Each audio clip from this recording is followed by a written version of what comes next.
Meron tayo ditong Kinderwagen twin or tandem stroller.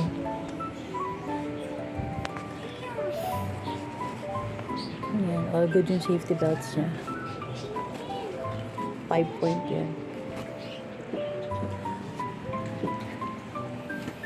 Full canopy din to, ha?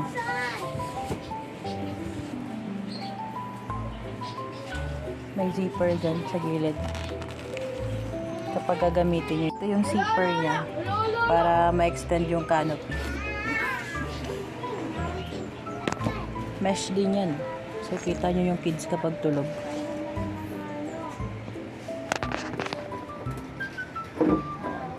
Full canopy. May faded lang siya, pero maganda siya in person pag nakita nyo. Tsaka ang lalaki ng gulong niya. Ayan yung fade niya. Peekaboo.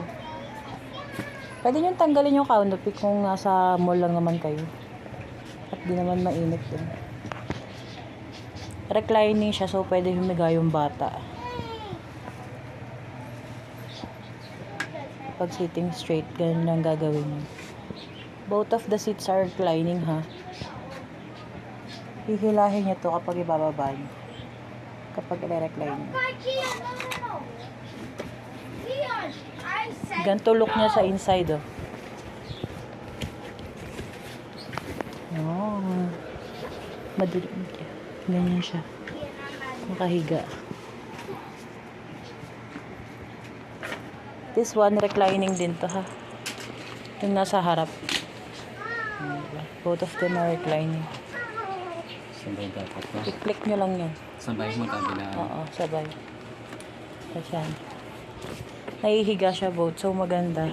Na-try na din namin to sa bata. Sa mga anak namin, actually. Maganda siya. Tinakbo namin, eh. So, maganda yung gulong.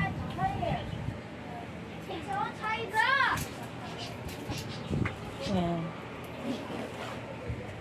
Pang 6 months? 6 months onwards. Hanggang kaya nyo itulak yung bata. O hanggang kasya yung bata, actually, pwede. Malaki din yung storage basket sa ilalim.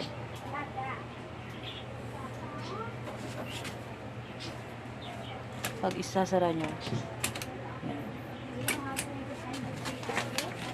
Para siyang umbrella type.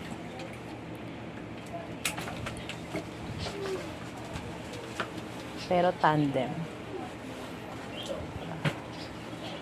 Kasya yan sa compartment din ng sasakyan. Pang-lock.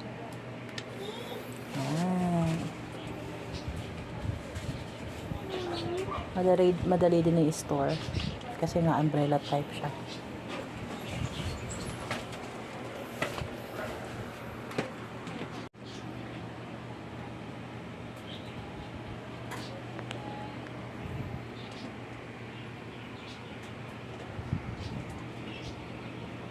Ganito siya kapag tinanggal yung canopy.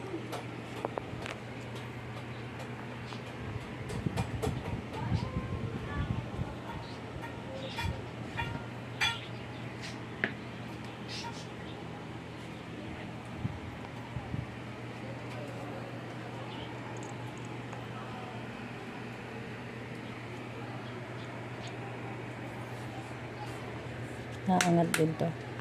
Pag maliit pa yung bata.